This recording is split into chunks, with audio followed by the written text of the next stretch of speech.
The words hit me like a slap across the face. Let's be honest, Isaiah, you're barely keeping it together. You can't even afford to give Zara a proper life. My ex-wife Simone stood in the center of the Ritz-Carlton ballroom, her voice carrying across 200 people from our Hampton University class of 2015 reunion. Her white designer dress probably cost more than 3 months of my rent. Her new husband, Trevor Ashford, stood beside her with his arms crossed, a smirk playing at the corner of his mouth. I should have stayed home. My name is Isaiah Bennett, and 3 hours ago, I was sitting in my small apartment in East Point, making grilled cheese sandwiches for my 8-year-old daughter, Zara. She'd found the reunion invitation on the counter 2 weeks ago and begged me to go. "Dad, you never do anything fun anymore," she'd said, those big brown eyes staring up at me with that look that always broke my resolve. She wasn't wrong. Since the divorce 3 years ago, my life had become a tightly controlled routine. Wake up at 5:45 a.m. Make Zara's breakfast, usually pancakes shaped like Mickey Mouse because it made her smile. Drop her at Cascade Elementary by 7:30. Drive to Meridian Global, the tech conglomerate where I work as an operations coordinator. It's a fancy title for someone who schedules meetings, manages logistics, and makes sure executives have what they need. But here's what matters. The job lets me leave at 3 p.m. sharp to pick Zara up from school at 3:30. Every single day. No exceptions. That routine is everything to me. It's what kept us stable after Simone walked out, saying she couldn't do the mom thing anymore, and moved to Buckhead with her corporate lawyer boyfriend. Now that boyfriend was her husband, and they were both staring at me like I was something stuck to the bottom of their shoes. "I mean, look at him," Simone continued, gesturing at me like I was an exhibit in a museum. Still driving that 2012 Honda Civic with the dent in the door. Still living in that cramped 2-bedroom off Cleveland Avenue. Still working as a, what do you call it, honey? Trevor's smirk widened. I believe the technical term is secretary. Laughter rippled through the crowd. I felt my face burn. Operations coordinator, I said quietly, but my voice was drowned out by the chuckles. A woman I vaguely remembered from sophomore year, Angela something, whispered loud enough for me to hear. I always wondered how he ended up with Simone. Makes sense now. My hands clenched at my sides. I wanted to leave. I should have left. But my feet wouldn't move. Simone stepped closer, and I saw something dangerous flicker in her eyes. She was enjoying this. "The truth is," she said, her voice dropping to a stage whisper that somehow carried even further, "I've been talking to my attorney. Trevor and I have been discussing it for months now. Joint custody isn't working. Zara deserves better than weekend visits to a cramped apartment. She deserves private school, piano lessons, a stable home." My stomach dropped. "What are you saying?" Trevor stepped forward, straightening his Rolex. "We're filing for primary custody, Isaiah. You'll get supervised visitation. Every other weekend, maybe. We think it's what's best for Zara." The room went completely silent. I felt like the floor had disappeared beneath me. "You can't do that. I'm her father. I take care of her. You're struggling," Simone interrupted, her voice dripping with fake sympathy. "Everyone can see it. You work a dead-end job. You can barely pay your bills. Last month you were late on child support." "I was late by 3 days because my car broke down and I had to." "Excuses, Isaiah. Always excuses." She turned to the crowd, playing to them like an actress on stage. "This is why our marriage failed. He's a good guy, don't get me wrong. But he's not equipped to raise a daughter. Not alone. Not on what he makes. If you're listening right now, I need you to do something for me. My daughter Zara told me that stories about dads who don't give up matter. She believes these stories can change how people see single fathers. But I need to know she's right. Drop a comment if you think fathers like me deserve to be heard. Help me show my little girl that our story matters." People were nodding. Actually nodding in agreement. A man in a navy suit muttered, "She's got a point." Angela whispered to her friend, "Poor guy. He's clearly in over his head." I stood there, frozen, as 200 people I used to know, people I'd studied with, laughed with, lived alongside for 4 years, looked at me with pity and judgment. Trevor moved closer, lowering his voice so only I could hear. Don't fight this, Bennett. You'll lose. We have money. We have lawyers. And we have the truth on our side. You're not good enough for her. My vision blurred. My throat closed. I wanted to scream that I'd never missed a parent-teacher conference. That I knew Zara's favorite bedtime story by heart. That I'd sat up with her through every nightmare, every fever, every bad day at school. But the words wouldn't come. Simone smiled, victorious, cruel. It's nothing personal, Isaiah. I'm just thinking about what's best for our daughter. Then I felt it. A hand, soft but firm, slipping through my arm. A presence beside me, radiating calm authority. I turned my head and my breath caught. Dr. Olivia Chen stood beside me in a crimson dress, her expression serene and unbothered. My boss. The CEO of Meridian Global. The woman Forbes called the architect of the future. A billionaire. She looked at me first, her dark eyes warm and knowing, then turned to face Simone and Trevor. And she said two words that shattered everything. Hello, darling. The ballroom exploded into whispers. I stood frozen, my brain struggling to process what was happening. Dr. Olivia Chen, the Olivia Chen, had her arm linked through mine like we'd done this 1,000 times before. Like it was the most natural thing in the world. Simone's smile faltered. Her eyes darted between me and Olivia, confusion replacing her earlier confidence. I'm sorry, who are you? Olivia extended her free hand with the kind of effortless grace that comes from running board meetings with Fortune 500 executives. Dr. Olivia Chen, CEO of Meridian Global. And you are? I watched the color drain from Simone's face. Everyone in Atlanta knew Meridian Global. The tech conglomerate was worth $47 billion. Olivia's face had been on the cover of Forbes 3 months ago under the headline, "The Woman Who Built Tomorrow." Trevor recovered first, though his voice had lost some of its earlier smugness. Trevor Ashford, corporate attorney at Whitmore & Associates. Are you saying you're with Isaiah?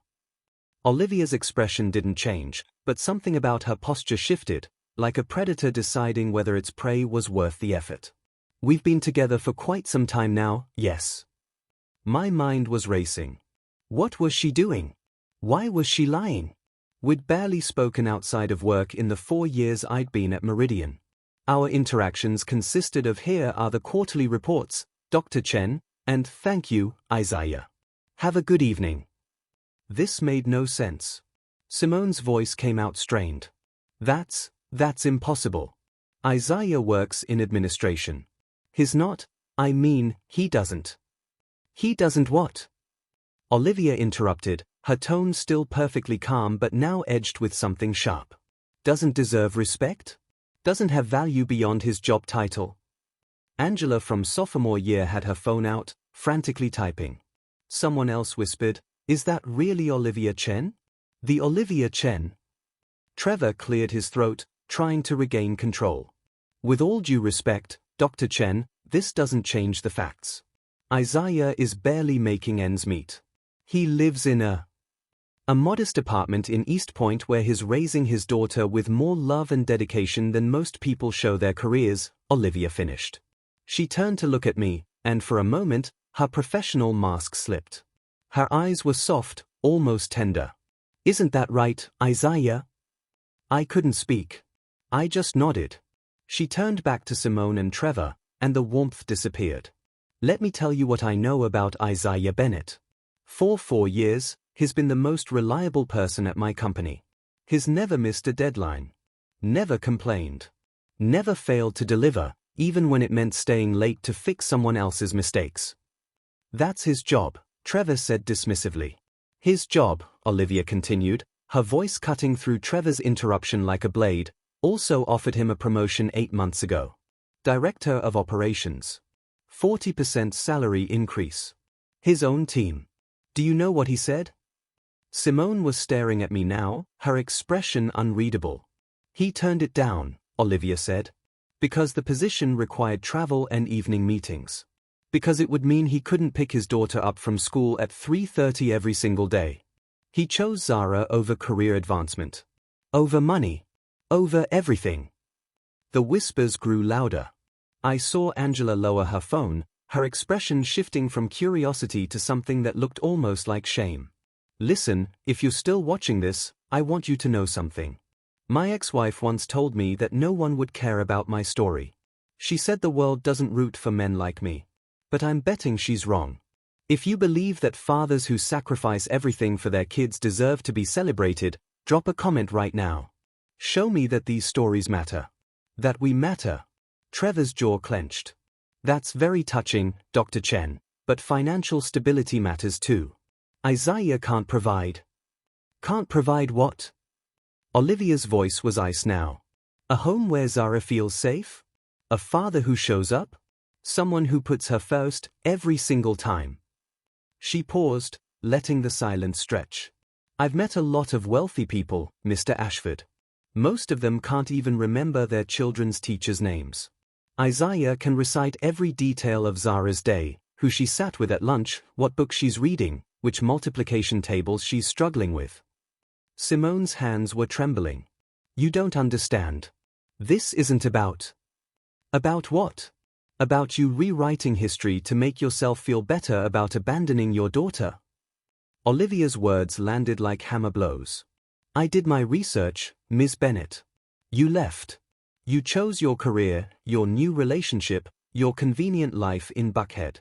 Isaiah chose Zara. Every single day for 3 years, he chose her. The room had gone completely silent. Even the bartender had stopped pouring drinks. Trevor stepped forward, his face flushed. Now wait just a minute. No, you wait. Olivia's voice didn't rise, but the authority in it made Trevor step back.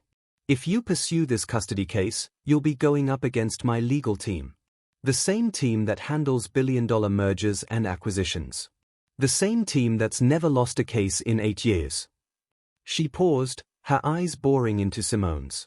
Are you prepared for that level of scrutiny? Because family court works both ways. Every decision you've made as a mother will be examined. Every missed birthday. Every cancelled visit. Every choice that put your comfort above your daughter's needs. Simone's face had gone pale. Her lips moved but no sound came out. I suggest, Olivia continued, her voice softening just slightly, that you reconsider your priorities. Because the man standing next to me? He's worth 10 of you. And if you can't see that, then Zara is better off exactly where she is. Trevor grabbed Simone's arm. We should go. But Simone was staring at me, really seeing me for maybe the first time all night. For a moment, I thought I saw something crack in her carefully constructed facade. Regret, maybe, or recognition. Then she turned and walked away, Trevor trailing behind her like a scolded child. The crowd parted for them. No one said a word. Olivia's hand squeezed my arm gently. Are you ready to leave, Isaiah? I nodded, still unable to form words. She guided me toward the exit, and as we walked, I heard fragments of conversation. Did that just happen? I had no idea he was dating Olivia Chen. God, I feel like such an idiot for laughing. We stepped out into the cool Atlanta night. The door closed behind us, muffling the voices inside. And that's when I finally found my voice. Why? Olivia released my arm and turned to face me. The professional mask was gone now. She looked vulnerable. Human. Why did you do that? I asked again. Why would you risk your reputation? Why would you lie for me? She was quiet for a long moment, her eyes searching mine. Then she said something that changed everything. Because my father was a single dad too. The Atlanta night air was cool against my skin, but I barely felt it. Olivia Chen, Billionaire CEO, one of the most powerful women in America, stood in front of me with tears glistening in her eyes. My father raised me alone, she said quietly. My mother left when I was 7. Just walked out one morning and never came back. Said she couldn't handle the pressure of motherhood, that she needed to find herself. I stood there, speechless, as the woman I'd worked for, respected from a distance, crumbled the wall between boss and employee with every word. My father was a line cook at a Chinese restaurant in San Francisco, she continued. He worked double shifts, came home smelling like oil and garlic, and still helped me with my homework every single night. He spoke broken English, but he made sure I spoke perfect English. He wore the same 3 shirts for years so I could have new school supplies. Her voice cracked slightly. People looked at him the way those people in there looked at you. Like he wasn't enough. Like my mother leaving was proof he'd failed somehow. Olivia, I've been watching you, Isaiah, she interrupted, her eyes meeting mine. For 2 years, I've watched you leave at 3 p.m. sharp. I've seen you turn down after-work drinks, networking events, opportunities that could have advanced your career. I've watched other executives mock you behind your back, calling you the secretary with the daughter excuse. My chest tightened. I'd known people talked, but hearing it confirmed hurt more than I expected. And you know what I saw? She stepped closer. I saw my father. I saw a man who understood that showing up for your child isn't a weakness, it's a superpower. I saw someone who knew that being present matters more than being impressive. The door behind us opened. A couple stumbled out, laughing, then fell silent when they recognized Olivia. They hurried past, whispering. Olivia reached into her clutch and pulled out a cream-colored envelope. She held it out to me. What is this? Open it. My hands trembled as I tore it open. Inside was a contract. I scanned the words, my brain struggling to process what I was reading. Head of Executive Operations. Annual salary, $340,000. Benefits include full medical, dental, vision for employee and dependents. I looked up at her, my throat tight. This is 3 times what I make now. You've earned it, she said simply. The position requires the same hours you're already working. You'll still leave at 3 o'clock. You'll still pick up Zara every day. But you'll never have to worry about being late on child support again. You'll never have to choose between fixing your car and buying Zara new shoes. Why? The word came out as barely a whisper. Why me? Why now? Before I continue, I need to pause and ask you something. When I started sharing these stories, people told me nobody cares about single dads. They said our struggles don't matter, that we should just man up and stop complaining. But I believe different. I believe our stories deserve to be heard. If you're still here, if this story is touching something in you, hit that subscribe button. Help me prove that fathers like Isaiah, like me, aren't invisible. Help me show the world that we matter. Olivia took a deep breath. Because. She paused, her professional composure finally cracking completely. Because I wasn't entirely lying in there. My heart stopped. What? When I said we'd been together for quite some time? Her cheeks flushed slightly, something I never thought I'd see from the ice-cold CEO Olivia Chen. I meant, I've had feelings for you for quite some time. The world tilted on its axis. I know how that sounds, she continued quickly. I'm your boss. There's a power dynamic. It's completely inappropriate. But Isaiah, do you have any idea how rare you are? In my world, everyone wants something. Everyone has an angle. Everyone's trying to impress me or use me or get something from me. She looked away, her voice dropping. You've worked for me for 4 years, and you've never once asked for anything. Never tried to leverage your position. Never treated me like anything other than your boss. You don't see Olivia Chen, Billionaire CEO. You see Olivia, the person who needs her schedule organized and her coffee at 9 a.m. I don't know what to say. You don't have to say anything, she said quickly. I'm not asking for anything. I know this is completely out of nowhere.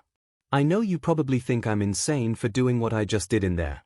But I couldn't stand watching that woman tear you down when I know what kind of man you are. She pressed the envelope into my hands. Take the job. It's yours regardless of this. Regardless of how you feel about me. You've earned it 20 times over. I stared at the contract, then at her. This woman, this brilliant, powerful, untouchable woman, was standing in front of me, vulnerable and human and terrifyingly real. I have to ask, I said slowly. What happens on Monday? When we go back to the office? When you're my boss again? Olivia smiled, a real smile, not the polished corporate one I'd seen 1,000 times. That depends on you, Isaiah. If you want to forget this conversation happened, we'll go back to our professional relationship. I'll respect that completely. You'll still get the promotion. Nothing changes except your salary. And if I don't want to forget? Her breath caught. Then maybe you let me take you and Zara to breakfast next Sunday. Nothing fancy. Just coffee and pancakes. Just 3 people getting to know each other. My mind was spinning. 24 hours ago, my biggest concern was whether Zara had enough clean uniforms for the school week. Now I was standing outside the Ritz-Carlton with a promotion that would change our lives and a woman who'd just turned my entire world upside down. I need time, I said finally, to process this. All of this. Of course. Olivia stepped back, and I saw her rebuild her professional walls in real time. Take the weekend. Read the contract. Think about what you want. No pressure, Isaiah. I mean that. She turned to leave, then stopped. One more thing. Yes. Your ex-wife was wrong about you. About everything. You're not barely keeping it together. You're not struggling. You're succeeding at the hardest job in the world, being a present, loving father. And anyone who can't see that isn't worth your time. She walked toward the parking garage, her heels clicking against the pavement. I stood there holding the envelope, my entire future suddenly rewritten. My phone buzzed. A text from my sister, "How's the reunion?" "Zara's asleep. Take your time." I looked at the contract again. At the salary that would mean Zara could have piano lessons. Could go to summer camp. Could have everything Simone said I couldn't provide. Then I thought about Olivia's words. I wasn't entirely lying in there. And I realized that maybe, just maybe, the life I'd been so carefully controlling was about to become something I'd never imagined. Something bigger. Something terrifying. Something worth risking everything for. I pulled out my phone and typed a message to Olivia. Sunday breakfast sounds perfect. Zara loves pancakes. I hit send before I could change my mind. 3 dots appeared immediately. Then, so do I. I'll text you the address. And Isaiah? Thank you for giving this a chance. I walked to my beat-up Honda Civic, the one Trevor had mocked, and sat behind the wheel. Everything had changed. And for the first time in 3 years, I wasn't afraid of what came next. 6 months later, I stood in the kitchen of our new apartment in Midtown, flipping pancakes while Zara set the table. Sunlight poured through the floor-to-ceiling windows, windows I still couldn't believe were ours. "Dad, you're burning them again," Zara said, grinning. I quickly flipped the pancake. "I'm not burning them. I'm giving them character." She giggled, arranging 3 plates in a triangle. "Dr. O says you're the worst cook she's ever met." Dr. O is being dramatic. I heard that. A voice called from the living room. Olivia walked in wearing jeans and a Hampton University sweatshirt, my sweatshirt, actually, the one from the reunion. She'd stolen it 3 months ago and refused to give it back. Her hair was pulled into a messy bun, no makeup, looking nothing like the CEO who commanded boardrooms. She looked perfect. "Those pancakes look like crime scenes," she said, kissing my cheek before ruffling Zara's hair. "Good morning, little bean." "Morning, Dr. O."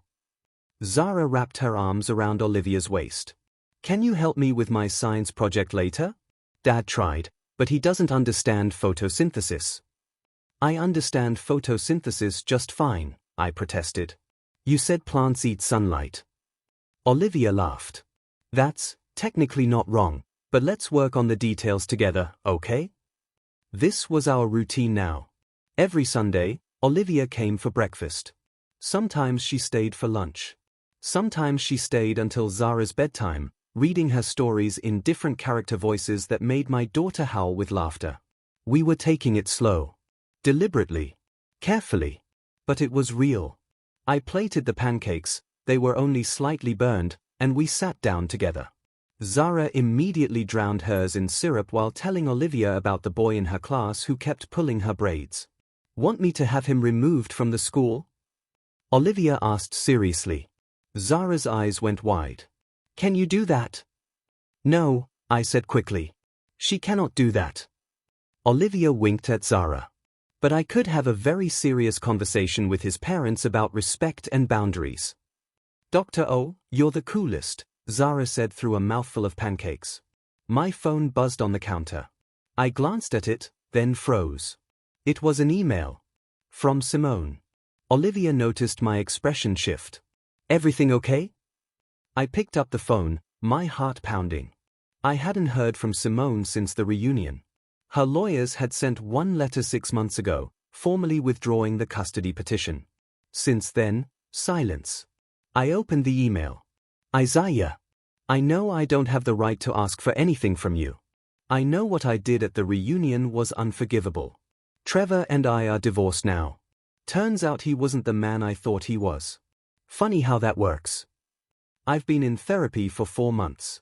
My therapist says I need to take accountability for my actions. So here it is, I was a terrible mother. I was a terrible wife. And I tried to destroy you because I couldn't face what I'd become. I'm not asking for forgiveness. I'm not asking to see Zara. I know I don't deserve that. I just wanted you to know that you were right. About everything. You're an incredible father. You always were. I hope whoever that woman was at the reunion knows how lucky she is. Simone. I stared at the screen, reading it twice, then a third time. Isaiah. Olivia's hand touched my arm. What is it? I handed her the phone. She read it, her expression carefully neutral. When she finished, she looked at Zara, who was obliviously making a syrup lake on her plate. How do you feel? Olivia asked quietly. I don't know, I admitted. Angry? Relieved? Sad? All of those are valid. Listen, if you're still here with me, I need to tell you something. This story, Isaiah's story, it's not just entertainment. It's proof that single fathers aren't broken. We're not less than. We're not mistakes that need fixing. We're men who show up, who sacrifice, who love fiercely. If this story moved you, if it changed how you see single dads, please subscribe. Share this video. Leave a comment telling me your story. Because every single one of us deserves to know we're not alone. That we matter. That our children see us, even when the world doesn't. Zara looked up. Dad, why do you look sad? I set the phone down and smiled at her. I'm not sad, baby girl. I'm just thinking. About what? About how lucky I am. She rolled her eyes. You're so cheesy. Olivia squeezed my hand under the table. After breakfast, while Zara worked on her science project with Olivia in the living room, I stood at the window looking out at the Atlanta skyline. The apartment was in a building I'd never dreamed I could afford. The job, head of executive operations, had transformed our lives in ways I was still processing. But more than that, I had Olivia. Not Olivia Chen, billionaire CEO. Just Olivia, who burned toast worse than I burned pancakes. Who cried during animated movies. Who spent an hour last week helping Zara build a volcano for school. Who looked at me like I was the most important person in the room, every single time. You're thinking too loud, Olivia said, appearing beside me.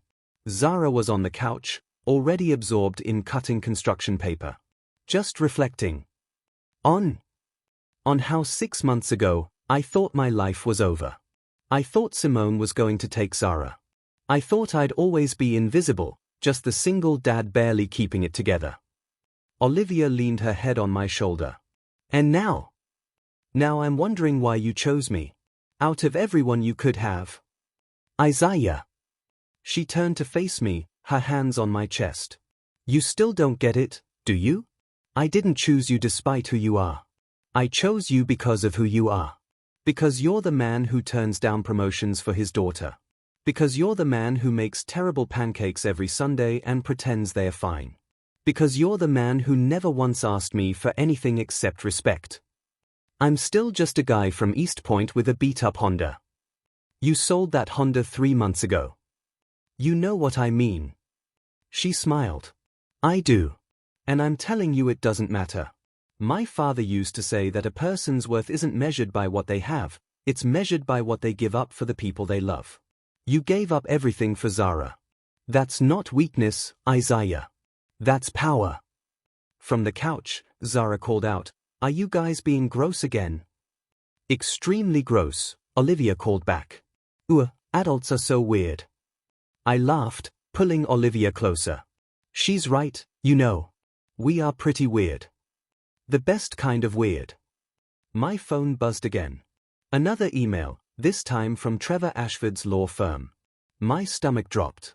Olivia saw my face. What now? I opened it, scanning quickly. Then I started laughing. What? Trevor's firm is being investigated for embezzlement. He's been fired. The email is from his former partner, apologizing for any unprofessional conduct during the custody proceedings and confirming that all legal actions have been permanently withdrawn. Olivia's eyes widened. Are you serious? Karma works in mysterious ways. She grinned. I may have made a few phone calls 6 months ago. Anonymous tips about financial irregularities. Just being a concerned citizen. Olivia Chen, did you destroy my ex-wife's husband? I prefer the term encouraged accountability. She kissed my cheek. Nobody threatens my family. My family. The words settled over me like a warm blanket. Come on, Olivia said, pulling me toward the couch.